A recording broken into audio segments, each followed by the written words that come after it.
الحمد لله وكفى والسلام على عباده الذين اصطفى أما بعد فأعوذ بالله من الشيطان الرجيم بسم الله الرحمن الرحيم في جنات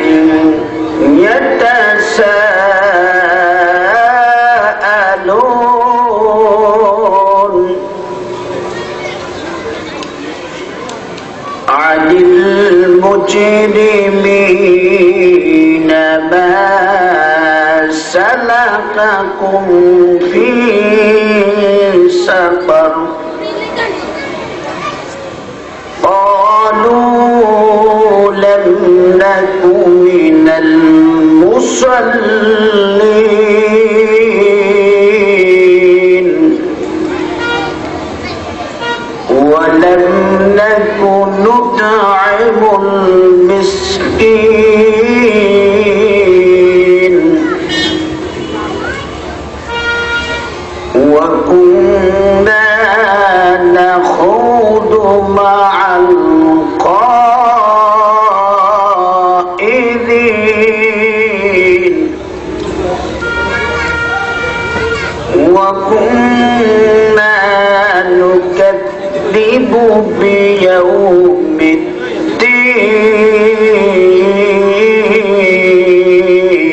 الدين وقال الله تعالى في شان حبيبه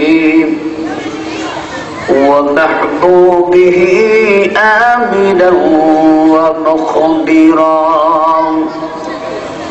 إن الله وملائكته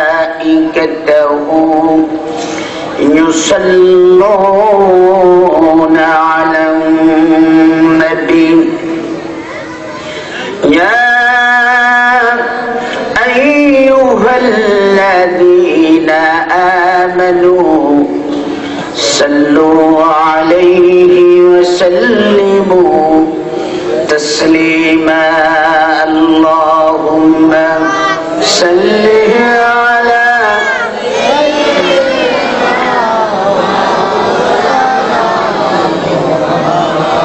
وعلى آل سيدنا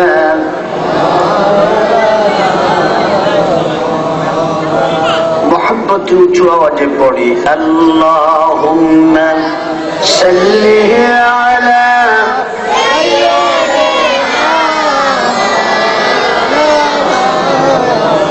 وعلى آل سيدنا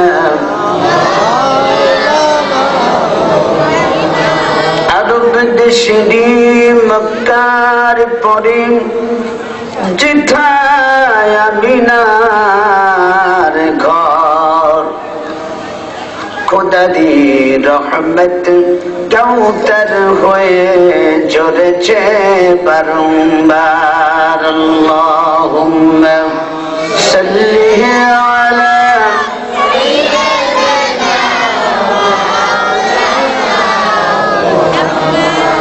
وعلى آل سيدنا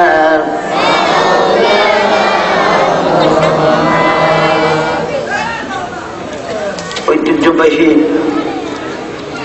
শিবরামপুর বাংলা বাজার জামে মসজিদ ও যুব সমাজের মহতী উদ্যোগ দীর্ঘদিন ধরে চলে আসা আল্লাহর কোরআনের খিদমত বার্ষিক তাফসীরুল কোরআন মাহফিলের শ্রদ্ধাভাজন সভাপতি বর্ষিয়ানা আলমেদিন মোমিনপুর দাখিল মাদ্রাসার সাবেক তত্ত্বাবধায়ক, অত্র চাটকিল উপজেলার 1 নং শাহপুর ইউনিয়নের সম্মানিত নিকা রেজিস্ট্রার, আমার শ্রদ্ধাভাজন মুরব্বী মৌলানা এ.কে.এম. হাবিবুল্লাহ সাহেব, আল্লাহ মুহতারামকে হায়াতুত তাইয়্যিবা সিহহাত কুল্লিয়া নসিব করুন। সকলে বলি আমিন। ওয়াজিবুল ইহতিরাম নায়েব রাসূল হযরত উলামায়ে কিরাম, ফুদালা ইজাম, পিতৃতুল্য সম্মানিত মুরব্বিয়ান, সুপ্রিয় যুবক কিশোর ছাত্র বন্ধুগণ, মাইকের আওয়াজ পর্যন্ত পৌঁছেছে, ঘরে বাড়িতে অবস্থানরতা সম্মানিতা হযরত খাদিজা, আয়েশা, আসিয়ার উত্তরসূরি মা এবং বোনেরা, সম্মানিত শাহপুর ইউনিয়নবাসী, আল্লাহর আসমানের নিচে এই জমিনের উপরে সবচেয়ে বড় দামি একটি সভা, কোরআনুল কারীমের এই সভায় আমরা হাজির হতে পেরে কুল কিনারাহীন এক মহাসমুদ্র সাম্রাজ্য মহাগ্রন্থ আল কোরআনের এই দর্শে আলোচনায় আল্লাহ আমাদের উপস্থিত করলেন। এই জন্য আমরা মুনিবের দরবারে কালিমাতুশ শুকর পড়ছি মহাব্বতে আলহামদুলিল্লাহ। বন্ধুরা আমার, কত কথা আমরা শুনি, শ্রেষ্ঠ কথা হচ্ছে আমার আল্লাহর কথা। বলেন কার কথা? যে আল্লাহর কথার ব্যাপারে রাসূল আকরাম সাল্লাল্লাহু আলাইহি ওয়াসাল্লাম বলেছেন, লা তুহসা আজাইবুহু ওয়া লা তুবলা গারাইবুহু। আল্লাহ রাসূল বলেন, কিয়ামত পর্যন্ত যে কিতাবের আশ্চর্যজনক আলোচনাগুলো চলতেই থাকবে, হতেই থাকবে, কখনো তার কুল কিনারা কেউ নাগাল পাবে না। সুবহানাল্লাহ। কি বলেন আপনারা? কোরআন থেকে যত কথা শুনেন, শুধু মনে হয় যেন আশ্চর্যজনিত কথা বের হতে থাকে। কি বলেন? আবার বলা হলো কখনো এটা পুরানো হবে না। যত আমরা শুনি তত বোঝা যায় বোধ হয় নতুন, যত শুনি তত আমাদের কাছে ভালো লাগে। আবার দুনিয়ার মানুষ আজকে কুল কিনারাহীন এক গন্তব্যের দিকে রওনা দিয়েছে। যদি সঠিক পথের দিশা কেউ পেতে চায়, অন্ধকার অমানিসার মধ্যে যদি সঠিক রাস্তা কেউ পেতে চায়, আল্লাহ রাসূল বলছে একটা কিতাবের কাছে যাও, তোমাকে ওই কিতাব আল্লাহর জান্নাতের সঠিক পথে নিয়ে যাবে। সুবহানাল্লাহ। ফিহি মাসাবিহ হুদা ওয়া মানারিল হিকমা, যে কিতাবের মধ্যে হিকমতপূর্ণ কথা আছে, বিজ্ঞানপূর্ণ কথা আছে। এজন্য রাসূলুল্লাহ হাদিসে বলেছেন, ও দুনিয়ার মানুষ শোনো, আলাইকুম বিমুজালাসাতিল উলামা ওয়াসতিমা'i কালামিল হুকামা। তোমাদের উচিত দুনিয়ার কোথাও যদি কোরআনের মজলিস বসে, হাদিসের মজলিস বসে, আলেম ওলামা যদি সেখানে দ্বীনের কথা বলে, তোমাদের উচিত সবকিছু বাদ দিয়া আলেম ওলামের ওই মজলিসের মধ্যে উপস্থিত হয়ে যাওয়া। ওয়াসতিমা'i কালামিল হুকামা, তোমরা আলেমদের মুখ থেকে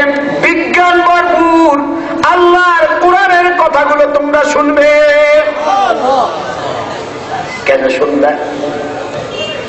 তোমাদের বুকের মধ্যে একটা দবদবে কলব আছে, সাদা দবদবে কলব। দুনিয়াতে শয়তানের প্ররোচনায় পড়ে, নফসে আম্মারার ধোঁকায় পড়ে তোমরা হাজারো অপরাধ করে বসো। যদি উলামায়ে কেরামের মজলিসে যাও, কোরআন সুন্নাহ ভালো করে শোনো, কোরআনের সহি কথাগুলো যদি তুমি শোনো, তুমি তোমার ওই দবদবে সাদা কলিজাটা গুনার কারণে কালো স্পট পড়ে যায়। আলেম ওলামার মজলিসে যদি যাও, কোরআনের কথাগুলো যদি শোনো, নবীর সুন্নাতের কথাগুলো শোনো, আল্লাহ তাআলা এই শোনার দ্বারা তোমার দবদবে সাদা কলিজাটা আবার গুনাহগুলো উঠাইয়া নেকের জন্য আবার সাদা বানাইয়া দিবে।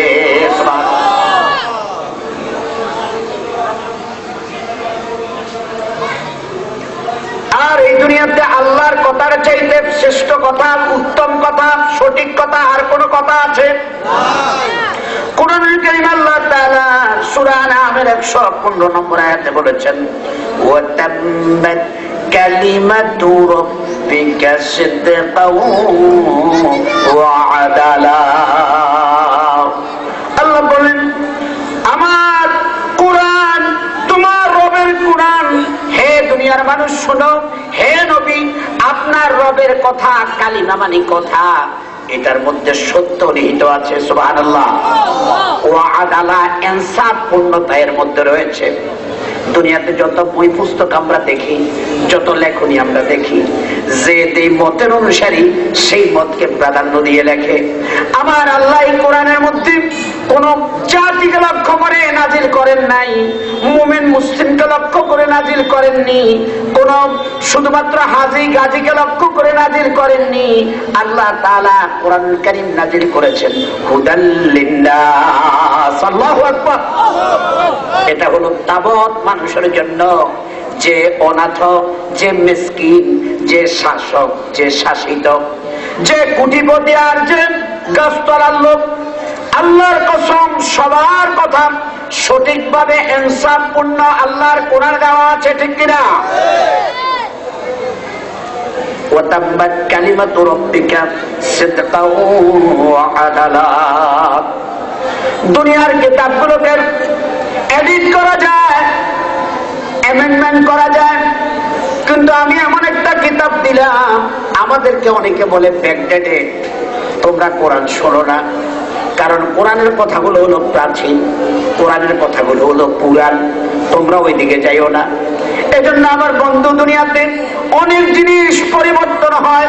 যেমন বাংলাদেশের মহামান্য সংবিধান, কনস্টিটিউশন একবার দুইবার নয়, প্রায় 15 বার এ পর্যন্ত এটা পরিবর্তিত হয়েছে, পরিবর্তন হয়েছে, সংস্করণ হয়েছে। কিন্তু আল্লাহর কোরআন গত 1500 বছরে কয়বার পরিবর্তন হলো? যারা কথা বলেন নাই তাদের কাছে মনে হয় রেকর্ড আছে। সবাই কথা বলেন, কয়বার হয়েছে? হয়েছে? কোন পরিবর্তন হয়েছে? এক একটা আয়াত পরিবর্তন করার কেউ দাবি উঠাইছে? বরঞ্চ কোরআনের সমালোচক কোরআনকে পরিবর্তন করার জন্য, ভুল ধরার জন্য দুনিয়াতে হাজার হাজার গবেষক চেষ্টা করেছে। কথা বলেন ঠিক কিনা? এমনও প্রমাণ আছে যারা কোরআনের ভুল খুঁজতে এসেছে, কোরআনের প্রথম থেকে শেষ পর্যন্ত পড়িয়া তারা আল্লাহর কোরআনের অনুসারী হয়ে গেছে। একজন দুজন নয়, হাজার হাজার। এজন্য এই কোরআনুল কারীমের মাহফিলে আল্লাহ আমাদেরকে কবুল করেছেন। এজন্য আমরা আল্লাহ শুকরিয়া আদায় করব প্রাণ ভরে, উচ্চ আওয়াজে, সকল ভাবাবেগ শক্তি উজাড় করে দিয়ে আল্লাহ শুকরিয়া আদায় করা দরকার। কারণ আমাকে আল্লাহ দোকানে বসাই রাখতে পারতেন, আমাকে আল্লাহ বাজারে ঘোরাফেরা করাতে পারতেন, আল্লাহ আমাকে ঘরে বসাই রাখতে পারতেন, কিন্তু আল্লাহ দয়া করে, মায়া করে, ভালোবেসে কোরআন শরীফের এই মাহফিলে হাজির করেছেন। যে কোরআন শরীফের মাহফিলে কেউ যদি চিন্তা চেতনাকে কাজে লাগাইয়া 1টা ঘন্টা যদি আল্লাহর কোরআন বুঝার কাজে ব্রতী হয়ে যায়, কেউ যদি সামান্য সময় কোরআন শরীফের আলোচনায় নিজেকে লিপ্ত রাখতে পারে, অন্তত 1টা ঘন্টা যদি কেউ কোরআনের পথে ব্যয় করতে পারে, আল্লাহ রাসূল তিরমিজির বর্ণনা দিয়ে বলেছেন তার আমলনামার মধ্যে আল্লাহ তাআলা সাথে সাথে 500 রাকাত নফল সালাত কবুল হওয়ার সওয়াবটা দিয়ে দিবে। সুবহানাল্লাহ। যে মাহফিলের আয়োজন করলেন আমার এই শিবরামপুর বাংলা বাজারের সব দলের লোকেরা, ঠিক কিনা? কোরআনের মাহফিল কি এক দলে হয়? সব দলের লোক আছে না নাই? এখানে যদি 14 দলের মিটিং হতো, শুধু 14 দলের লোকেরা আসতো। যদি এখানে 20 দলের মিটিং হতো, শুধু 20 দলের লোকেরা আসতো। আজকে এটা কোনো 14 দলের মিটিং নয়, এটা কোনো 20 দলের মিটিং নয়, এটা কোনো হুজুরদের কোনো স্পেশাল রাজনৈতিক দলের কোনো মিটিং নয়। আল্লাহর কসম, এটা হলো আমার আল্লাহর কোরআনের মিটিং, যার কারণে সব দলের লোক আছে না না। আল্লাহ আমার ভাইরা যারা কষ্ট করে টাকা দিয়ে পরামর্শ দিয়ে চেষ্টা করে এই মাহফিলের জান্নাতি বাগান সাজালেন, আল্লাহ তুমি দয়া করে এর বদৌলতে এলাকার উপরে তোমার রহমত বরকত শামিল হাল করে দিও। জোরে বলেন আমিন। আমি আজকে একটু অসুস্থ হয়েছি। আমি সকালবেলা যখন বের হব, পরীক্ষার কেন্দ্রগুলো একটু ভিজিট করব, কোথায় কোনো সমস্যা আছে কিনা এটা ভেবে বের হব। গোসল করতে গিয়েছিলাম ওয়াশরুমে, সেখানে বালতি থেকে গরম ঠান্ডা পানি যখন গায়ে মারছিলাম, তখন আমার এই মাজাতে এই জায়গার মধ্যে একটা আওয়াজ, ছোট্ট সামান্য আঘাতের অনুভব করলাম। তারপরে সমস্যা বোধ করিনি। আমি বের হলাম, কয়েকটা কেন্দ্র ভিজিট করেছি, উপজেলা একটু কাজ ছিল সেটা সারলাম। এরপরে খাইয়া দায়া বাসায় পৌঁছলাম 3:30 4টার দিকে। 3:30টাতে একটু পিঠটা টান করলাম। এরপরে আসর আজান হলো। 2 জন ভাই 2 দিক থেকে ফোন করলো যে আমি আসতেছি আপনার সাথে দেখা করা দরকার। ওদেরকে সময় দিলাম, আসরের পরে কথা বলবো। ওনারা ঠিক মতোই এসেছেন, কিন্তু আমি উঠার পরে আমার মাজায় এই কোমরে যথেষ্ট ব্যথা অনুভব করলাম। আসর করতে আসতে আমার খুব কষ্ট হয়েছে। এরপরে খুব কষ্ট করে চেয়ার ছাড়া ওখানে পড়লাম। তারপরে ভাইরা যাই নিয়ে আসলো। আল্লাহ তাআলা আপনাদের খেদমতে ইচ্ছা করলে তো পুরো আসল করে দিতে পারতো, কি বলেন? কথা কর না কা পারে কিনা? আল্লাহ তো ভাই কি সুন্দর, কতগুলো রব, কতগুলো জোড়া, কতগুলো শিরা হুকুশেরা।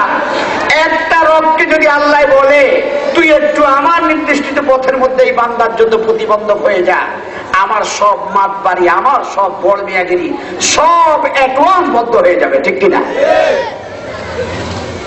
প্রতি বছর এই মাহফিলে যখন আসতাম, গত বেশ কয়েক বছর আসতাম, এসেছিলাম, আমার পাশে এখানে বসা থাকতো আমাদের প্রিন্সিপাল মহোদয়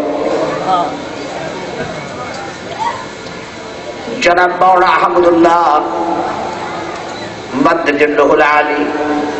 গত কয়েকটা মাস যাবৎ দুরারোগ্য ব্যাধি ক্যান্সারে তিনি আক্রান্ত হলেন। গত বেশ কিছুদিন যাবৎ আমি দেখতে চাই না, আমার মন মানে না।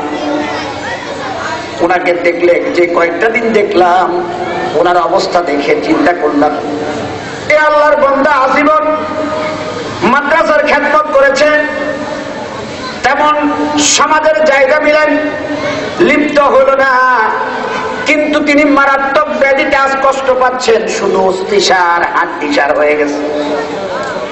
আমরা দোয়া করি, আল্লাহ আমরা তোমার কাছে এমন স্পর্ধা দেখাবো না, তোমার বান্দাকে তুমি আমাদের মতো আবার ফিরে আনো। আমরা জানি না এই বান্দার হায়াতের বিষয় কয়দিন আছে। আমরা শুধু দোয়া করবো, আল্লাহ তোমার ক্ষমতা আছে। আইয়ুব নবী আলাইহিস সালামকে তুমি 18 বছর শয্যাশায়ী রাখিয়া গায়ের মধ্যে কেড়া পালাইয়া তাকে কষ্টের পর কষ্ট দিয়া যখন তার হলকুম পর্যন্ত রোগাক্রান্ত হলো, তিনি যখন তার এই গলা পর্যন্ত পোকা দ্বারা আক্রান্ত হলো, তার আগে তিনি আল্লাহর কাছে কোনো শিকায়াত করেন নাই। ও মাবুদ, তুমি আমাকে কষ্ট দিচ্ছ, কাঁদাও, তুমি আমাকে অসুস্থতা দিলে কেন? যখন হলকুম পর্যন্ত আসলো, বললো, আল্লাহ ইতিমধ্যে তুমি আমার গায়ে পোকা দিয়েছো, আমার শরীরগুলো অচল করে দিয়েছো, আমার কোনো আপত্তি ছিল না, তোমার দেওয়া সাউন্ড বক্সটা সবসময় সচল ছিল, আমি আর কিছু আর পারি। ও আল্লাহ, আমি তোমাকে প্রাণ করে এখান দিয়ে ডাকছি, কিন্তু এখন আমার হলকুমটা যখন পচে যাবে, নষ্ট হয়ে যাবে, ও আল্লাহ আমি কি করে এখন তোমাকে ডাকবো? এই কথাটা বলার সাথে সাথে আল্লাহ তাআলা আইয়ুব নবীর উপরে সন্তুষ্ট হয়ে গেলেন, তার রোগটা আল্লাহ তাআলা পরিপূর্ণ সুস্থ করে দিলেন। সুবহানাল্লাহ। সেই আল্লাহ বর্তমানে আগের মতো আছে না নাই? সবাই কথা বলা লাগবে, আছে না নাই? আমরা দোয়া করি, আল্লাহ তোমার বান্দার যদি হায়াত থাকে তুমি তাকে সুস্থ করে দাও, আর যদি হায়াত না থাকে ঈমানের সহিত তুমি তাকে মালাকাল মউত দান করো। সকল গণা আমিন। এর বাহিরে কোনো দোয়া আছে? আল্লাহর সিদ্ধান্তের সাথে আমরা দ্বিমত করার কোনো সুযোগ নাই। আমরা আল্লাহর সিদ্ধান্তের উপর 100% একমত। আমি লম্বা ছড়া কথা বলবো না। আমার এই বাজারে যে ভাইরা, যে যুবক ভাইরা, আমার এলাকাবাসী, দোকানপাটে যারা এখনো বসে আছেন, আমি আওয়াজ শুনতে পাচ্ছি, আমার কানে কিন্তু মানুষের আওয়াজ আসে, ছোট ছোট শিশুদের আওয়াজ আসে।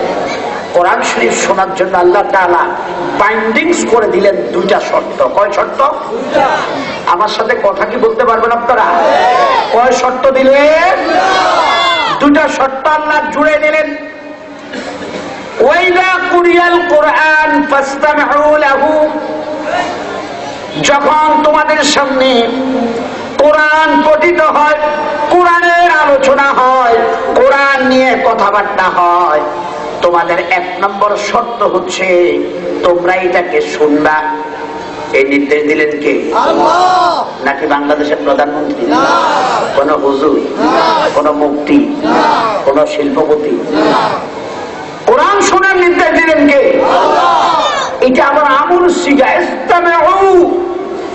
আল্লাহ তাআলা এখানে হুজুরদেরকে বলেন নাই তোমরা শোনো, 5 জনকে বলেন নাই, 2 জনকে বল নাই। এটা ভুলাল নাম্বার, বহু বছর আল্লাহ তাআলা বলছে যতজন মানুষ কোরআন বিশ্বাস করো, যতজন মানুষ কোরআনের অনুসারী বলে দাবি করো, আমি তোমাদের সকলকে এই নির্দেশটা দিয়ে দিলাম। সুবহানাল্লাহ।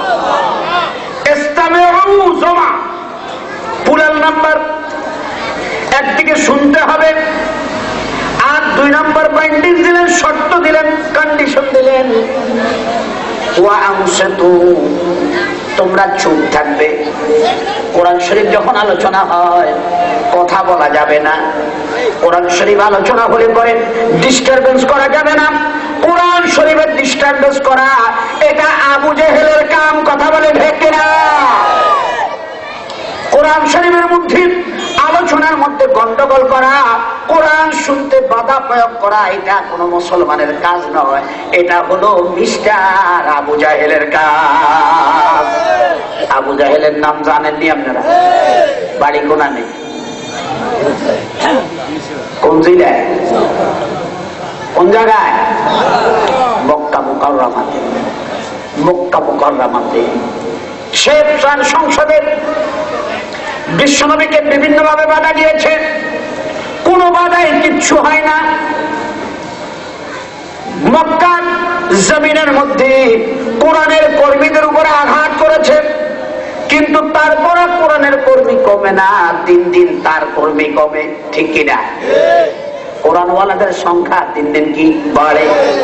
এটার পরে সে তার পার্লামেন্ট দারুন নদওয়ার বৈঠকে মিস্টার আবু জাহেল একটা আইন করেছে, একটা অর্ডিন্যান্স জারি করেছে। আবার আল্লাহ কিয়ামত পর্যন্ত আবু জাহেলের কাজ যারা করবে তাদের শিক্ষার জন্য আবার আল্লাহ কোরআনুল কারীমে সেই আইনটা কোট করে দিবেন। সুবহানাল্লাহ। وقال الذين كفروا لا تسمعوا لهذا القرآن والغوا فيه لعلكم تغلبون وقال الذين كفروا কাফেররা সিদ্ধান্ত নিল, আইন করলো, অর্ডিন্যান্স করলো, সার্কুলার জারি করলো, লা তাসমাউ, তোমরা শোনো না,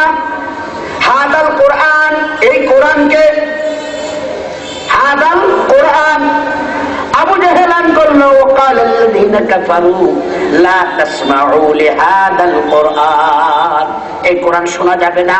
ওয়াল গাউফি, পারলে কোরআনের মজলিসে কিভাবে মানুষ না শুনতে পারে, কিভাবে কোরআনের মজলিস ডিস্টার্ব হয়, কি কারণে কোরআনের মজলিস বন্ধ করা যায়, বিভিন্ন চল চাতুরি দিয়া, বিভিন্ন রকমের আইন কানুন করিয়া, 144 করিয়া কিভাবে তোমরা কোরআনের মজলিসকে বন্ডুল করা যায়, বরঞ্চ তোমরা সে জায়গার মধ্যে হট্টগোল লাগাইয়া দাও।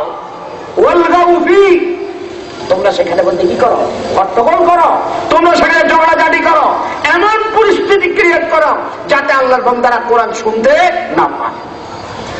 আল্লাহ আমাদেরকে হেফাজত করুন, সবাই আরো আস্তে কোন আমিন।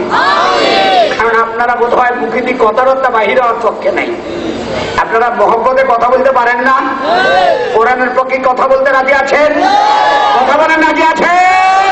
আল্লাহ কবুল করুন, জয় বলেন আমিন। আমি আর ভূমিকাতে সময় নিতে রাজি নই।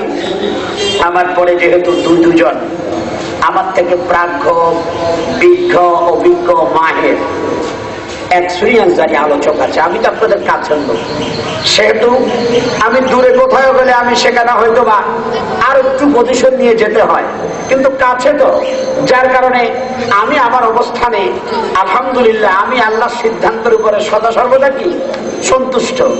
আপনারা সন্তুষ্ট কিনা?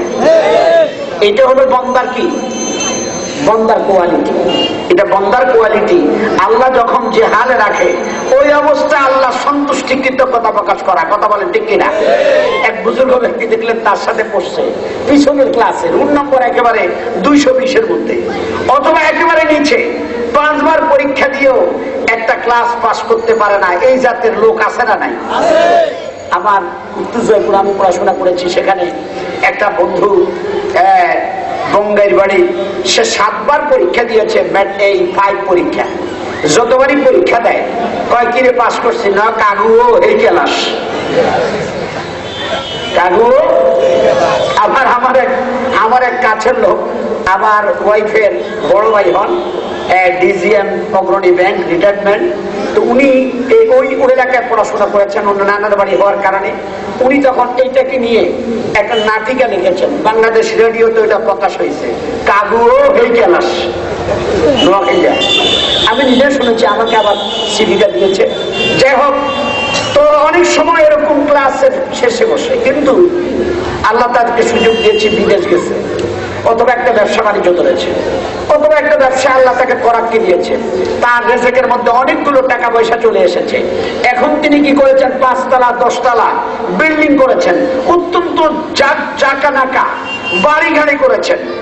আর যে ক্লাসের পাস বয় ছিল, যে স্টার মার্ক পেয়েছে, সেই ব্যক্তি দেখা যাচ্ছে শিক্ষকতার পেশা গ্রহণ করেছে, শিক্ষকতার পেশা অথবা যে কোনো সাধারণ পেশায়, সে একটা ঘর এখনো করতে কি পারে নাই।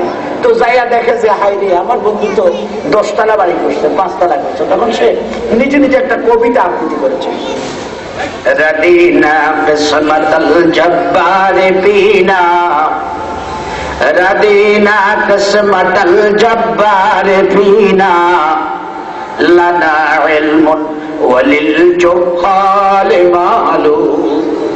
আল্লাহ, আমি তোমার বন্টন নীতির উপরে সন্তুষ্ট, তুমি আমাকে জ্ঞান দিয়েছো, তুমি আমাকে একটু মর্যাদা দিয়েছো, আর আমার ভাই যে আমার সাথে পড়াশোনা করে 2টা 3টা ক্লাস পার হতে পারে নাই, আজকে তাকে 10 তলার মালিক বানাইছ, আজকে তুমি তাকে প্রাডো গাড়ি দৌড়ানোর সুযোগ দিয়েছ, আর আমি একটা ঠিক মতো নর্মাল গাড়ি টয়োটাতেও চড়তে পারি না।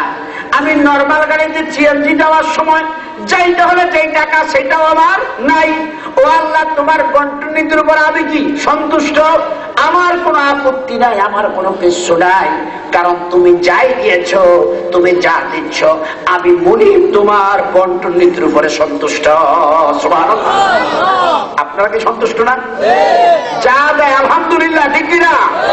আমার মা, আমার আম্মা মোহতারামা চলে গেলেন না ফেরার দেশে।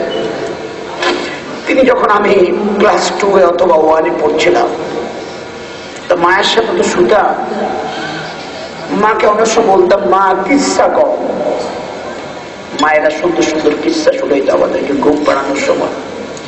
আমার মা তখন একটা কিস্সা বলেছে, কয়েক ছেলে তার মা বাবা ঝড়ের সময় বলছে, বাবা আমাদের ঘরটা তো দুর্বল, উত্তর দিক থেকে খুব কাল বৈশাখীর মেঘ ঘনঘটা করে বিশাল তর্জন গর্জন দিয়ে আসছে তোমার দিকে, একটা করো বাবা, আমাদের ঘরটা তো কি দুর্বল, একটু খুঁটি নিয়ে যাও, দুটা বাঁশ নিয়ে যাও, দক্ষিণ দিকে দিয়া ওই যে ঘরের একটা পিলারের সাথে লাগাইয়া একটু ধাক্কা দিয়ে দাও, হয়তো বাতাসে আল্লাহ রক্ষা করতেও পারে।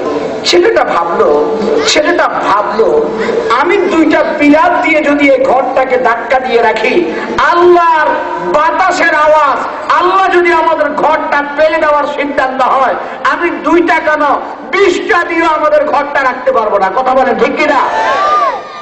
ছেলেটা মায়ের বলছে, মা আপনি বলেছেন। ছেলে ছিল আল্লাহওয়ালা, মা থেকে বেশি ইমানদার।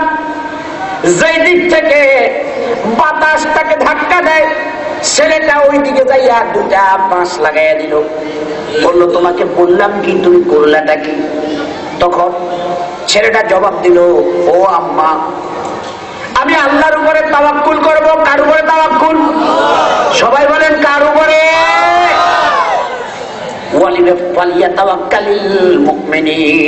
মুমিনদের উচিত কার উপরে ভরসা করা? আরো যারা বলেন কার উপরে? আল্লাহর উপরে ভরসা করা, খুঁটির উপরে ভরসা নয়।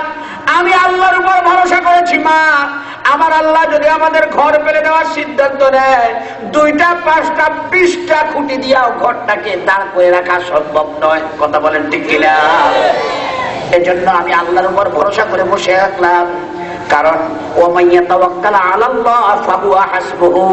কেউ যদি আল্লাহর উপরে ভরসা করে, আমার আল্লাহ ওই ব্যক্তির জন্য যথেষ্ট হয়ে যায়। আমরা ভরসা করবো কার উপরে? নির্ভর করবো কার কাছে? আরেকটা কথা মনে এসে গেছে, বলে দেই। কোরআন শরীফের চিন্তাশীল একজন মুফাসসির, তিনি একবার রওনা দিয়েছেন হজের সফরে। হজের সফরে রওনা দেওয়ার পরে, আপনারা জানেন আজ থেকে 100 বছর আগে মানুষ যখন হজে যেত তখন নৌকা দিয়ে যেতে হতো অথবা পায়ে হেঁটে যেতে হতো। আমার শ্বশুর বাড়ি হলো খিলপাড়া আলিমউদ্দিন মুন্সি বাড়ি। আমাদের হুজুরের সাথে চাকরি করেছে এক মাওলানা, কি নাম না? নূর হোসেন হুজুর। ওনাদের দাদা শ্বশুর, ওনার দাদা, উনি আমার সম্বন্ধী হয়, মাওলানা নূর হোসেন সাহেব। ওনাদের দাদা আলিমউদ্দিন মুন্সি সাহেবের পুঁথি পেলাম আমি ওই বাড়িতে যাওয়ার পরে। পুঁথিতে দেখতে পাইলাম তিনি পায়ে হেঁটে 6 মাসে আল্লাহর ঘর সফর করে আল্লাহর ঘর তাওয়াফ করে এসেছে। 6 মাস পথে ছিলেন, পুঁথির মধ্যে রেখে গেছে। আমি নিজে পড়েছি ওইটা। আগেরকার যুগে তো পুঁথি ছিল, তো এইভাবে রওনা দিছে। রওনা দেওয়ার পরে হযরতে হাসান বসরি রাহমাহুল্লাহ, আমার মনে পড়েছে, হযরতে হাসান বসরি রওনা দিলেন আল্লাহর ঘরের দিকে। রওনা দেওয়ার পরে তাদের সাথে যে পানিগুলো ছিল, পানিগুলো পুড়িয়ে গেছে। এখন মরু অঞ্চল, যেখানে তেল থেকে পানির দাম বেশি, পানি কোথায় পাবে? পানি তো দরকার। সাথে যে ব্যাগগুলো আছে অথবা বোতলগুলো আছে, ওইটা পূরণ করে নেওয়া দরকার। দীর্ঘ সময় তো তারা পানির অভাব ফিল করছে। হঠাৎ করে দেখলেন একদম হরিণের পাল, তাদের মুখের মধ্যে পানি, তারা মুখে পানি খাইয়া এদেরকে দেখে দৌড় দিয়েছে। ভাবলো এদের মুখ থেকে পানি টটকাইয়া পড়ছে, টেবাইয়া পড়ছে, নোয়াখালীরা যেটা বলে। এটা পড়ার পরে ভাবলো এখানে কোথায় হয়তো বা কি আছে, পানির ফোয়ারা আছে।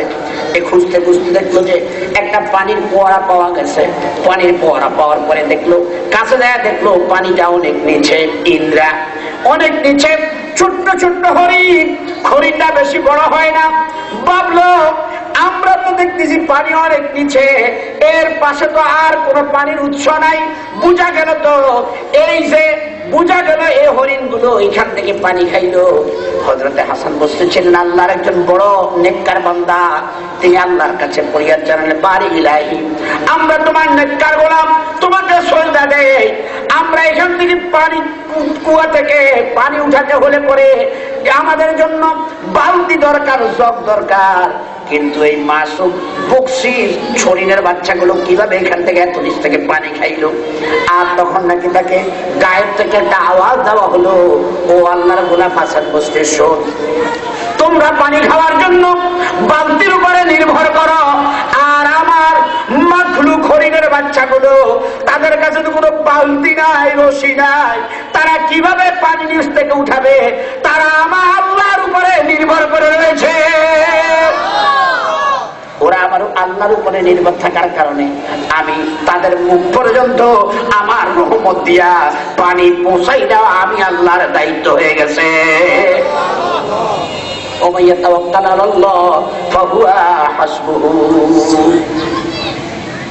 আমরা নির্ভর করবো কার উপরে? ভরসা করবো কার উপরে? আল্লাহ কবুল করুন, জোরে বলেন আমিন। বন্ধুগণ, আমি আপনাদের সামনে মহাগ্রন্থ কালজয়ী শাশ্বত বিধান, কিয়ামত পর্যন্ত মানব জাতির মুক্তির একমাত্র গ্যারান্টি, নাজাতের একমাত্র দর্পণ, কনস্টিটিউশন অফ দ্য ওয়ার্ল্ড ইলা ইয়াউমিল কিয়ামা, কিয়ামত পর্যন্ত तमाम দুনিয়া একমাত্র নির্ভুল সংবিধান। আল্লাহু আকবার বলেন না? মহাগ্রন্থ আল কোরআন থেকে সূরা মুদ্দাসসির, কোন সূরা? সবাই বলতে হবে সূরা মুদ্দাসসির। মুদ্দাসসির মানে হলো কম্বল আবৃতকারী, কম্বল গায়ে জড়ানো ব্যক্তি। আমার ভাইরা, এই সূরা থেকে, সূরা মুদ্দাসসির থেকে আমি আপনাদের খেদমতে কয়েকটা আয়াত তেলাওয়াত করেছি। জানি না কতটুকু যেতে পারবো, কারণ আমার আলোচনার পরে সলাতুল ইশার বাইন্ডিংস আছে, সলাতুল ইশা পড়তে হবে। আমি বোধহয় কয়টা পর্যন্ত চালাবো আমাকে লিখে দিলে ভালো হয়। 7:30 নাকি? এখন 7টা প্রায় হয়ে গেছে, আধা ঘন্টায় বিষয়ে কথা বলবো। বিমাশিয়াতিল্লাহ সুবহানাকা লা ইলমা লানা ইল্লা মা আল্লামতানা আলাইহি তাওয়াক্কালতু ওয়া ইলাইহি উনীব। জোরে বলেন আমিন। চোখ কান খোলা রেখে কথাটা শুনুন। কোরআন শরীফের মক্কার জমিনে আল্লাহর নবীর উপরে সর্বপ্রথম যে কতগুলো আয়াত সূরা নাজিল হয়েছে, এর মধ্যে অন্যতম একটি সূরা হচ্ছে সূরা মুদ্দাসসির, সূরা মুজাম্মিল, সূরা মুজাম্মিল আর মুদ্দাসসির। এই আয়াতগুলো, এই সূরাগুলো সর্বপ্রথম নাজিল হওয়া আয়াত। বন্ধুরা আমার, একটু আয়াতগুলোর আলোচনা করার আগে এই সূরার ব্যাকগ্রাউন্ডটা একটু বলে নেই। বিশ্বনবী মুহাম্মদ সাল্লাল্লাহু আলাইহি ওয়াসাল্লাম দীর্ঘদিন ধরে চিন্তায় ব্যাকুল। এই দুনিয়ার মানুষকে হানাহানি করে, কাটাকাটি করে, মারামারি করে, কিভাবে নারীর সতীত্ব রক্ষা করা যায়, কিভাবে সন্তান জমানো যায়, কিভাবে জুলুম কমানো যায়। এজন্য আল্লাহর নবী একদিন দুই দিন নয়, প্রায় যুবক হওয়ার পর থেকে হাজারো চেষ্টা করেছে, ছেলেদেরকে নিয়ে একটা সংগঠন করেছে। ওই সংগঠনটার নাম হলো হিলকুল বুজুল। হিলকুল বুজুল করিয়া তিনি চেষ্টা করলেন আরবের ময়দানে শান্তি আনার জন্য, নারীর অধিকার রক্ষার জন্য, বাচ্চাদের অধিকার রক্ষার জন্য, সমাজে দুর্বলের অধিকার রক্ষা করার জন্য, কিন্তু পারেননি। শেষ পর্যন্ত তিনি ব্যর্থ হয়ে চলে গেলেন ওই বড় একটা পাহাড় জাবালে নূরের ভিতরে। আল্লাহ তাআলা সেই পাহাড়ে আমাকে প্রায়, আমার মনে আছে 3বার আমি গিয়েছি, আলহামদুলিল্লাহ 3বার উঠেছি। ওই পাহাড়ে নেই আল্লাহ নবী দীর্ঘদিন অপেক্ষমান ছিলেন। আর এই প্রেক্ষাপটে সেই জায়গায় আল্লাহর কোরআন নাজিল হলো। কোরআন কারীম নাজিল হওয়ার পরে তিনি আসলেন লোকালয়ে। লোকালয়ে এসে ভয় পেয়ে গেলেন।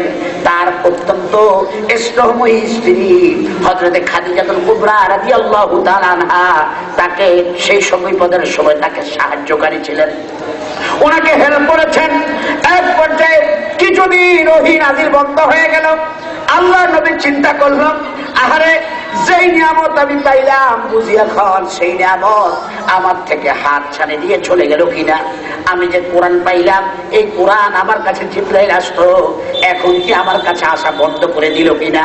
এই চিন্তায় যখন বিভোর ছিলেন মুহাম্মদ সাল্লাল্লাহু আলাইহি ওয়াসাল্লাম, তখন তিনি কম্বল হযরত খাদিজাতুল কুবরাকে বললেন, জাম্মিলুনি জাম্মিলুনি, তোমরা আমাকে কম্বল আবৃত করো, তোমরা আমাকে কম্বল আবৃত করো। মাঝে মাঝে তিনি এমনও সিদ্ধান্ত নিতেন, যদি আল্লাহ আমাকে ছেড়ে দেয়, নবুয়তি ইলম যদি আমার কাছে আসা বন্ধ হয়ে যায়, তাহলে পাহাড় উপর থেকে পড়ে আমি নিজে আত্মহত্যা করবো, নাউজুবিল্লাহ। এই ধরনের চিন্তা ওনার মাঝে মাঝে মাঝে আসতো। তিনি কম্বল গায়ে দিয়ে শুয়ে আছেন, আল্লাহ তাআলা আবার ওহী নাজিল হওয়ার দ্বারা উঠাইলেন আল্লাহ নবী। কারণ ওহী নাজিল হলে পরে ওহী বড় ভারী, ওহী বড় কষ্টদায়ক। আল্লাহ নবী সাল্লাল্লাহু আলাইহি সাল্লাম এই ওহী পাইয়া দুর্বল হয়ে গেছেন। মাঝখান দিয়ে আল্লাহ তাআলা কিছু রেস্ট দিলেন। এবার তিনি কম্বল গায়ে দিয়ে শুয়ে আছেন। আল্লাহ তাআলা এবার আল্লাহ নবীকে ডাক দিয়া বললেন, ইয়া আইয়ুহাল মুদ্দাসসির কুম ফাআনদির ওয়া রাব্বাকা ফাকাব্বির। আল্লাহ তাআলা তাকে বললেন আবার নতুন করে ওহী নাযিল করে, হে কম্বল আবৃতকারী, তোমাকে যে কোরআন দিলাম এই কোরআন লইয়া শুয়ে থাকার জন্য দেই না। তুমি এইটা দিয়ে শুয়ে থাকবা, তোমার দায়িত্বই নয়। তোমার দায়িত্ব হচ্ছে উঠো। শুয়ে থাকার আর সময় নাই, শুয়া শুয়া কাজ করার কোন সময় নাই। উঠো, দাঁড়াও, স্ট্যান্ড আপ হও, পা আন্ধি। মানুষগুলো জাহান্নামের দিকে যাচ্ছে, মানুষগুলো মূর্তি পূজা করে করে হালাকার বরবাদ হয়ে যাচ্ছে। মানুষগুলো আবু জাহেলের সংসদের আইন মাইনা তারা হালাকার বরবাদ হয়ে যাচ্ছে। মানুষগুলো জুলুমের মধ্যে নিপতিত আছে, মানুষগুলো আজকে খুনের মধ্যে আছে, মানুষগুলো আজকে ঘুমের মধ্যে আছে, মানুষগুলো আছে অন্যায় ভাবে শেষ হয়ে যাচ্ছে। তুমি আর শুয়ে থেকো না, কুম্পা আনদিন, মানুষদেরকে একটু ভীতি প্রদর্শন করো। কারণ এই কামগুলো করলে আল্লাহর আদালতে কবরে তোমাকে একদিন না একদিন জবাবদিহি করা লাগবে, ঠিক কিনা? এগুলো করলে জাহান্নামী হয়ে যাবা, এগুলো করলে তোমার নাম ইতিহাসের মধ্যে একেবারে খারাপ ভাবে লিখিত হয়ে যাবে, কথা বলেন ঠিক কিনা? এগুলো করলে তুমি মারা গেলে তোমার জানাজার চিহ্ন পাওয়া যাবে না, কথা বলেন ঠিক কিনা? তুমি কি করো? ভীতি প্রদর্শন করো। ওরা বাঁকা পাকাব্বি, তুমি এবার উঠো, তোমার রবের বড়ত্ব প্রকাশ করো। সুবহানাল্লাহ। তুমি তাকবীর দাও মুড়ে মুড়ে, রাস্তায় রাস্তায় আল্লাহু আকবার স্লোগান দাও। নির্দেশ দিয়েছেন কে? আল্লাহু আকবার স্লোগান এখন আসেনি। যেখানে আল্লাহু আকবার স্লোগান সেখানে মধ্যে বাধা আসে না। ও মুসলমান, একটা কথা আপনাদেরকে বলে দিচ্ছি, যে ব্যক্তি নামাজে আল্লাহু আকবার বলবে না, বলবে, অথচ তার মিছিলের মধ্যে তার দলের প্রোগ্রামে আল্লাহু আকবার বলবে না, তাহলে তার নামাজের সাথে তার স্লোগানের কোনো মিল হবে কি হবে না? জোরে বলেন হবে। এটা কোন মুসলমানের স্লোগান হতে পারে না। মুসলমান স্লোগান দিবে, মুসলমান সংগ্রাম করবে, মুসলমান কাজ করবে, এই কথা কোরআন শরীফে আছে না? আল্লাযীনা আমানু ইউকাতিলুনা ফী সাবিলিল্লাহ ওয়াল্লাযীনা কাফারু ইউকাতিলুনা ফী সাবিলিত তাগুত। আল্লাহ রাব্বুল আলামিন বলেন, যারা ঈমানদার তাদের সংগ্রাম হবে আল্লাহর জন্য। কার জন্য? কথা বলেন, কার জন্য? তাদের মিছিল হবে কার জন্য?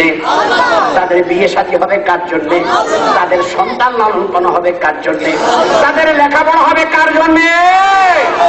তার মিছিল মিটিং হবে কার জন্য? তার লেনদেন হবে কার জন্যে? তার ভালোবাসা হবে কার জন্যে? আবার কারোর সাথে শত্রুতা হবে কার জন্যে? সে দেবে কার জন্যে?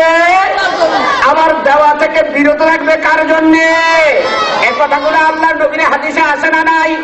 আবু উমামাতুল বাহিলি রাদিয়াল্লাহু তাআলা আনহু, হযরত আবু উমামা রাদিয়াল্লাহু তাআলা আনহু থেকে বর্ণিত, قال النبي صلى الله عليه وسلم من أحب لله وأبغض لله وأعطى لله ومنع لله فقد استكمل الإيمان।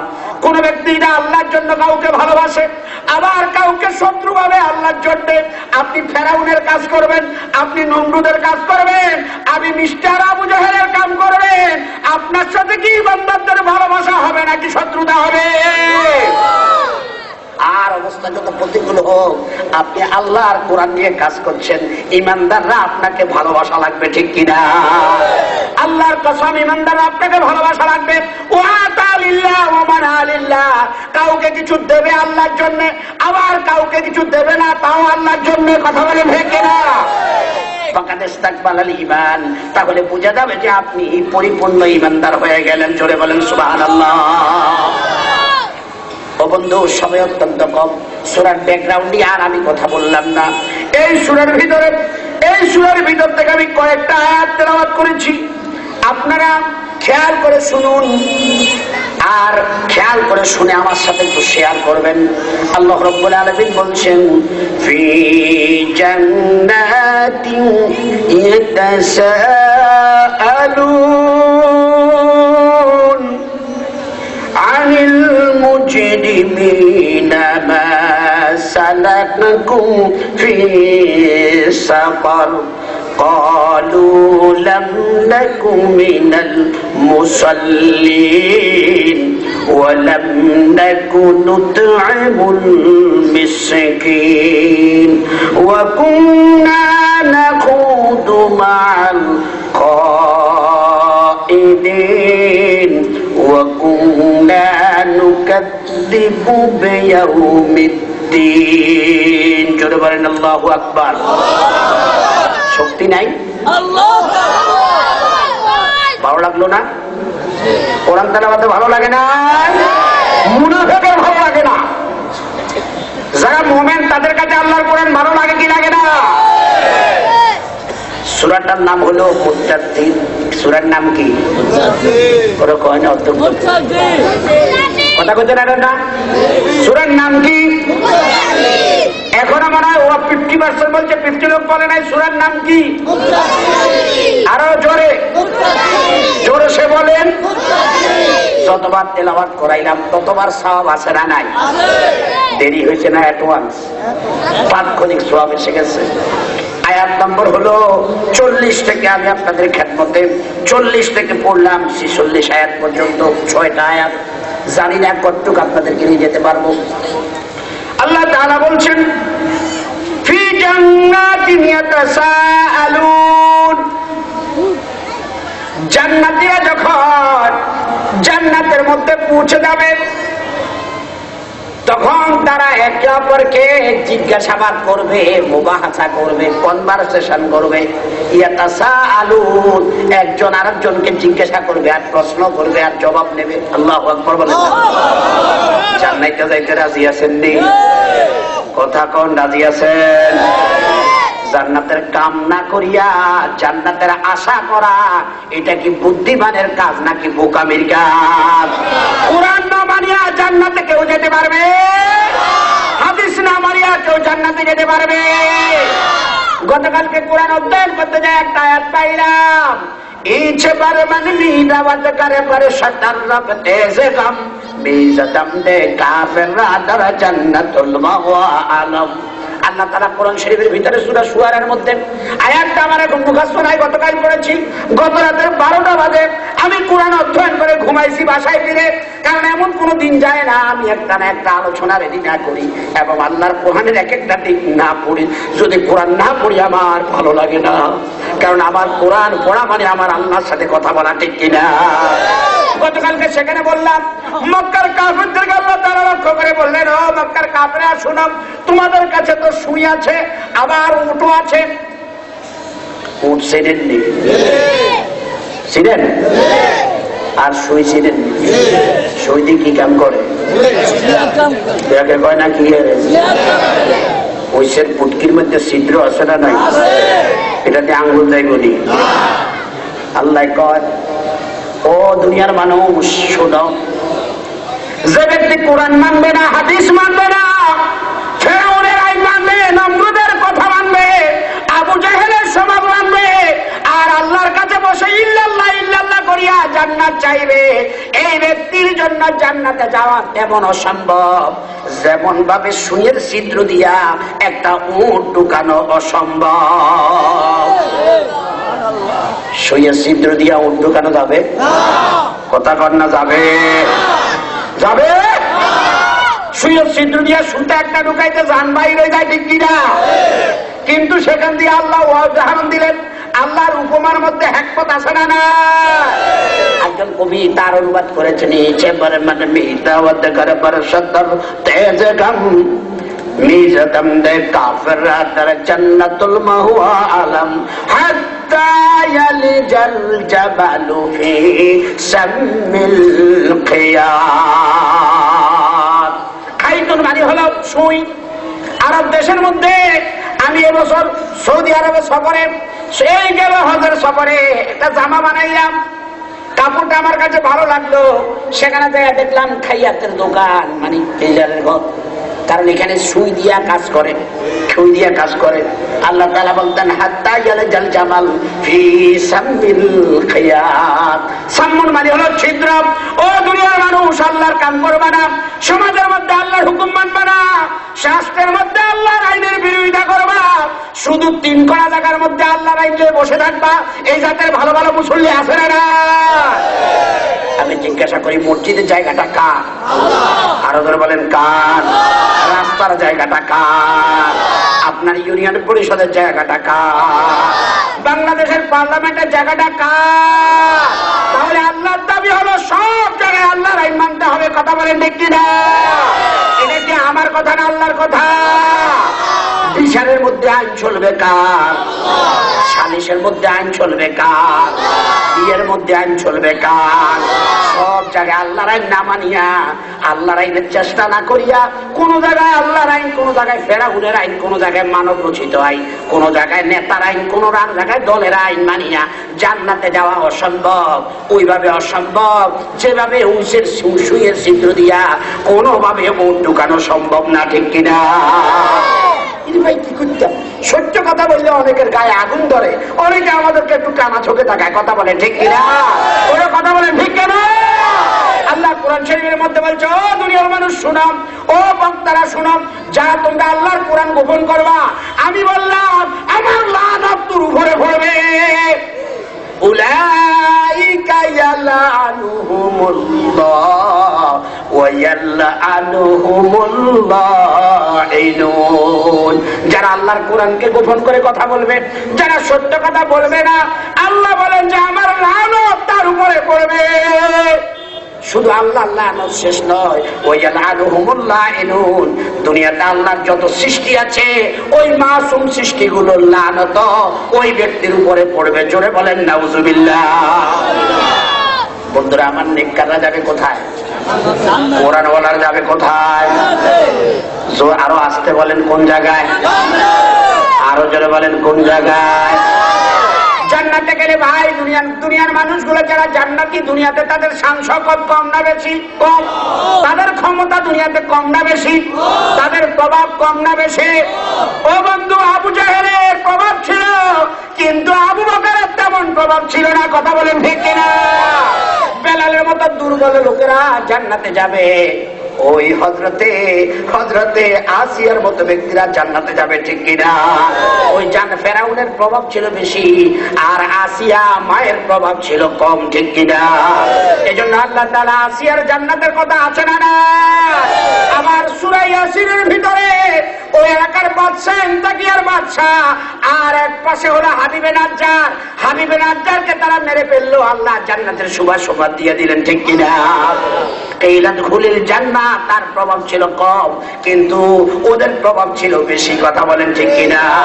দুনিয়াতে যারা ঘর নাই, বাড়ি নাই, এখনো ঘর করতে পারে নাই, কারণ হারাম টাকা নাই, আরেকজনের মাথায় বাড়ি দেওয়ার টাকা নাই, আরেকজনের জায়গা জমি দখল করার টাকা নাই। কথা বলেন ঠিক কিনা? কারণ এই বান্দাগুলো ভয় করে কারে? আরো জোরে বলেন কারে? আল্লাহকে ভয় করলে কোন অবৈধ পন্থা টাকা রুজি করা যায় না। ঠিক কিনা? এই জন্য এই লোকটা বেশি কিছু করতে পারে নাই। আমি আজকে একটা বর্ণনায় শুনলাম, দেখলাম, আপনার দুনিয়াতে যদি নেককারদের কোনো ঘর বাড়ি নাও থাকো, আবার আল্লাহ তাআলা যদি কোরআন মানেন, কোরআনের আয়াত অবশ্য মতবিরোধ আছে, আয়াত সংখ্যা হলো ৬৬৬৬। আপনি যদি আল্লাহর কোরআনের আয়াত মানেন, এগুলো আল্লাহ তাআলা আপনাকে দুনিয়ার টাওয়ার, টুইন টাওয়ার এত বড় নয়, কুয়ালালাম টাওয়ার এত বড় নয়, জমজম টাওয়ার ১২০ তলা টাওয়ার নয়, আল্লাহ তাআলা আপনাকে জান্নাতে ৬৬৬৬ তলা ভবন দিয়ে দিবে।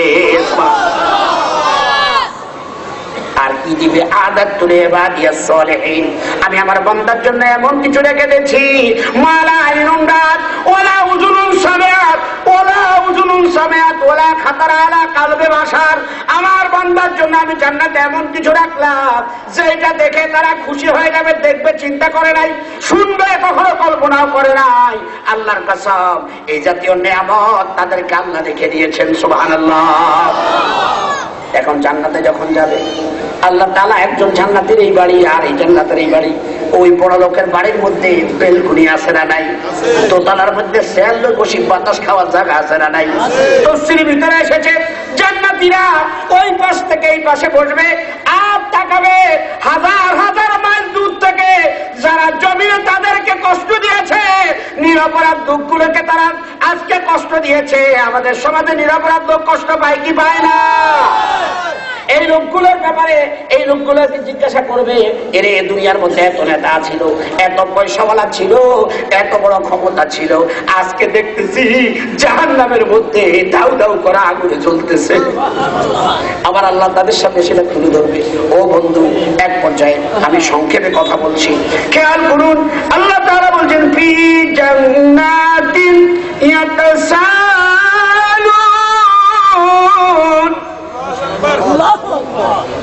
জান্নাতীরা একজন এই জায়গায় আরেকজন ওই জায়গায় বলবে, এরে এই কত মালিক তো দেখছি আমাদের সাথে নামাজও পড়ছিল, মাঝে মাঝে দেখছি ইসলামের কথা মিলাদ শরীফ পড়াইছিল, মাঝে মাঝে দেখছি দান সদকা কিছু করছিল, কিন্তু আজকে কেন জাহান্নামে গেল? আসো আমরা একটু জিজ্ঞাসা করি। তখন আল্লাহ তাআলা তারা জান্নাতীরা যা চায় ব্যবস্থা করে দেয় কে? এই কথা কোরআন শরীফে আছে না নাই? ওয়ালাকুম ফিহা মা তাশতাহি আনফুসুকুম ওয়ালাকুম ফিহা মা তাদউন নুজুলাম মিন গফুরির রহিম। জোরে বলেন আল্লাহু আকবার। আমার আল্লাহ বলেন জান্নাতীরা মনে মনে কল্পনা করলে আল্লাহ তাআলা রিমোটের মতো ওই জায়গায় তাকে পৌঁছায়া দিবে। এখন জাহান্নামীদের কাছে তারা পৌঁছে যাবে আর তারা জিজ্ঞাসা করবে আনিল মুজরিমিন, জাহান্নামীদেরকে, অপরাধীদেরকে, কয়েদিদেরকে বলবে তোমরা আজকে জাহান্নামে গেলে কেন? কি অন্যায় করেছো আমাদের সাথে? একসাথে বসে চা খাইতা, আমাদের হয়তো একটু টিপ্পনি কাটতা, আমাদেরকে অনেক সময় শাসন করতা, আমাকে অনেক সময় তুমি মৌলবাদী বলতা, আমাকে অনেক সময় তুমি জঙ্গি বলতা। কথা বলে ভেকে না। গত পরশু দিনের পেপারে দেখলাম কানাডার ভিতরে একটা মসজিদে এমন ভাবে আততায়ী গুলি করলো, 6 জন মুসলমান নামাজরত শহীদ হইয়া গেল। বাংলাদেশ নয়, শুধু বিশ্বের কোন মুসলমানদের মিডিয়া নাই এই কথা বলে নাই এটা হিন্দু জঙ্গির হামলা, এই কথা বলে নয় এটা ইহুদি জঙ্গির হামলা, এই কথা বললো না এটা তো নাসারা জঙ্গির হামলা। কিন্তু যদি মুসলমানদের কোন জায়গায় কোন বিধর্মীদের কোন জায়গায় কিছু যদি হতো, সাথে সাথে বলতো এটা ধর্মান্ধ জঙ্গিদের হামলা। কথা বলেন ঠিক কিনা? আমেরিকাতে ট্রাম্প ক্ষমতায় আসলো, বেশি পাওয়ার দেখাচ্ছে, আল্লাহর কসম বেশি ক্ষমতা দেখাইলে ধ্বংস করবে কে? মুসলমানদের ইজ্জত ইমান নিয়ে আজকে তানাহিরা চলছে, ঠিক কিনা? মুসলমানদেরকে সেদিন দেখলাম বিমানবন্দরে আটকায় রাখছে, ঢুকতে দেবে না। ও মুসলমান, একটু ঘুমায়ার সময় নষ্ট করা যাবে না, আজকে জাগ্রত গান ঘুমানো যাবে না। কে কোন দল করেন আমার বিষয় নয়, তাম দুনিয়ার ইহুদি নাচারা এক হয়েছে আর আমরা মুসলমানরা শুধু ভাগ হচ্ছি। কথা বলেন ঢেকে না। সত্য কথা বললাম না মিথ্যা কথা বললাম? আরো যারা বলেন সত্য না মিথ্যা?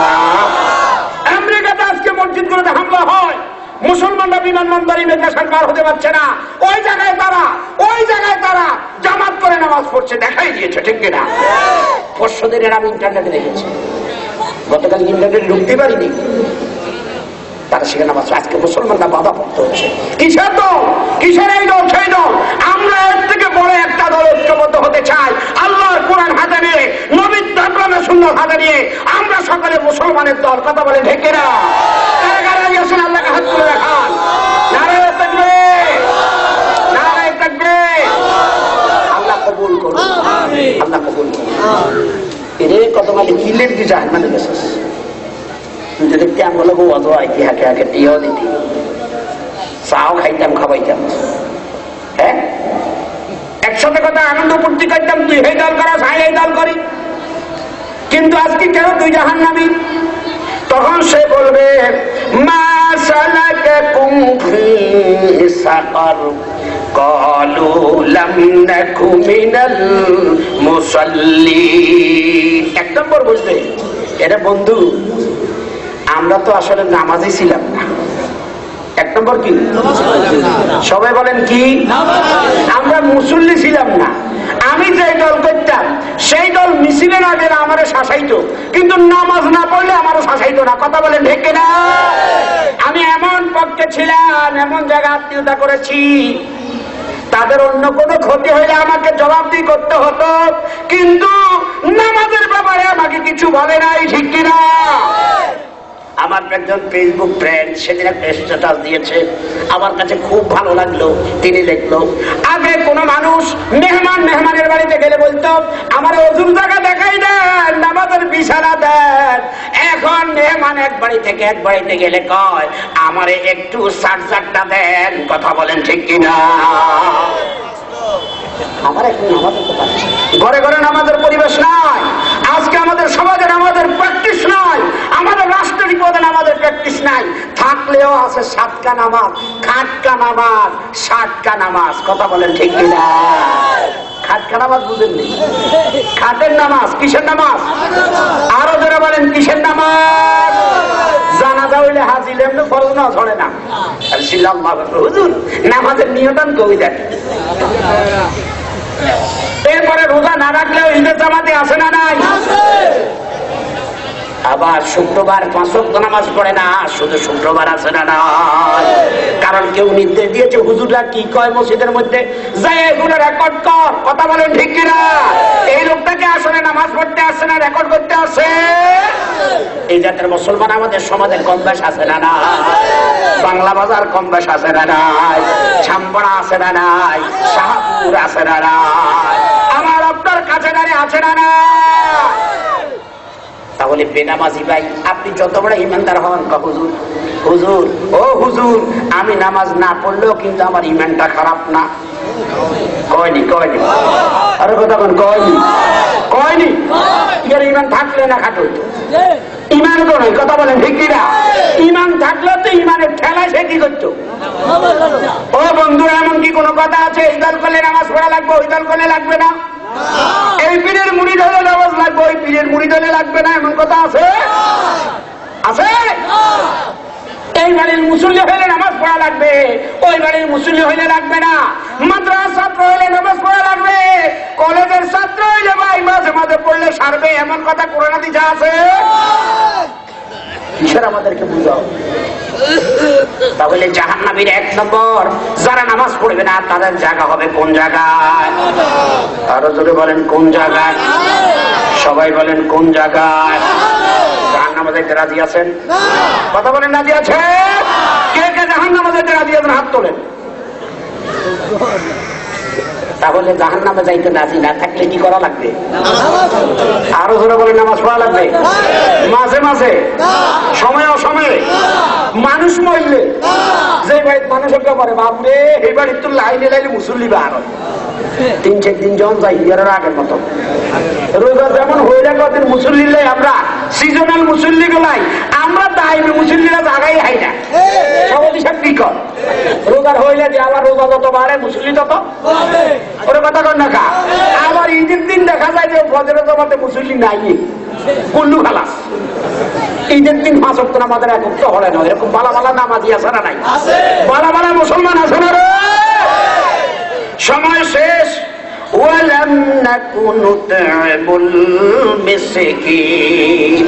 আমরা শুধু নিজেরা বেঁচেছি আমাদের সমাজের দরিদ্র যারা ছিল তাদের খোঁজ খবর আমরা রাখতাম এটা ইসলামে আছে না নাই কথা বলেন না আছে না নাই আপনি নিজে ফাওয়াইলুল লিল মুসাল্লিন আল্লাযীনা হুম আন সালাতিহিম সাহুন। আবার আছে আরাইতাল্লাযী ইউকাযযিবু বিদ্দীন ফাযালিকাল্লাযী ইয়াদউল ইয়াতীম। আল্লাহু আকবার। কোরআন সর্বকালের জন্য আমাদের পারফেক্ট সংবিধান, ঠিক কিনা? সর্বকালের জন্য পারফেক্ট সংবিধানের নাম হলো আল্লাহর কোরআন, ঠিক কিনা? যদি আপনার কাছে কোনো এতিম ভাই বলে ভাই আমাকে কিছু দাও, মাফ কর, শোনা নাই কথা বলেন, আছে না নাই? ওইকার পেশা হয়ে গেছে, ওইদিকে কোনো খবরই নাই, শুধু নিজে খাও নিজে বাঁচো। আল্লাহ তাআলা কিয়ামতের দিন বলবে, সহিহ হাদিসের মধ্যে বুখারীর বর্ণনা, আল্লাহ বান্দাদেরকে বলবে, বান্দারে ও বান্দা, আমি তোর কাছে কাপড় চাইছিলাম আমারে দেশ নাই, আমি তোর কাছে খাওয়ান চাইছিলাম তুই আমারে দেশ নাই, আমি তোর কাছে ওষুধ চাইছিলাম তুই আমারে চিকিৎসা করাস নাই। বন্দা বলবা, আল্লাহ তোমারে পাইলে তো ভালো করে খাওয়াইতাম, এমবিবিএস ডাক্তার তোমার কাছে পাইতে রাখতাম, ওর কথা কর না কা? এরপরে বস্তায় বস্তায় টনে টনে খাওয়া পোষাইতাম। আল্লাহ তখন বলবে, গোলাম রে তোর টাকা দিছি, পয়সা দিছি, তোর সমাজের মধ্যে কিছু দরিদ্র লোক ছিল, অনাথ মুসলিম ছিল, যারা টাকার অভাবে ডাক্তারখানায় যাইতে পারে না, তুমি চেকআপের জন্য যাও ইংল্যান্ডে, তুমি চেকআপের জন্য মাদ্রাজে যাও, তুমি চেকআপের জন্য কানাডা যাও, তোমার পাশের লোক তারা ডাক্তার মানিক ডাক্তার থেকে 10 টাকা 50 টাকার ওষুধ কেনার ক্ষমতা নাই, এই জাতের লোক আসে না? না, এদেরকে যদি ওষুধ কিনে দিতা আমি আল্লাহকে কিনে দেওয়া হয়ে যেত, এদেরকে যদি একটা কাপড় দিতা আমি আল্লাহকে দেওয়া হয়ে যেত। সুবহানাল্লাহ কোন যায় না? আরো আস্তে কোন সুবহানাল্লাহ। এদেরকে যদি এই শীতের মধ্যে একটা কম্বল কিনে দেয় 400 টাকা দিয়া আমি আল্লাহর গায়ে চাদর দেওয়া হয়ে যেত। কার কথা? আরো জোরে বলেন, কার কথা? ওয়াকুল্লা নাখুদু মা'আল খাইদিন, আমরা সমালোচনাকারীদের সাথে আলেম ওলামা দিনদারদের শুধু সমালোচনা করতাম, আছে না নাই? কথা কর না, আছে না নাই? স্টার জলসার কোনো সমালোচনা নাই, কিন্তু আজকের এই মাহফিলের সমালোচক আছে না নাই? টুপির সমালোচক আছে না নাই? দাড়ির সমালোচক আছে না নাই? কেউ যদি এরকম দাঁড়িয়ে রাখে কবিরের সামনে রাখছো ছাত্র যদি মাদ্রাসা না পড়িয়া কলেজে একটা টুপি মাথার দেয়, কয় তুইও তো কবে আবার মৌলবাদীতে যোগ দিস, ঠিক কিনা? ওর কথা বলেন। আবার কিছু লোক নামাজের আগের কাতারে ইমানদারদের বিপদ দেখলে কয় বিনা বাতাসে গাঙ্গারানি লড়ে না, এটা কথাই আল্লাহ তাআলা বলছে। আমরা মুসলমান দাবি করতাম, আবার যোগ বুঝি কোপ দিতাম, যে দিক থেকে ন্যাক ওই দিকে আমরা সাদি দেখতাম। আরেকটা হইল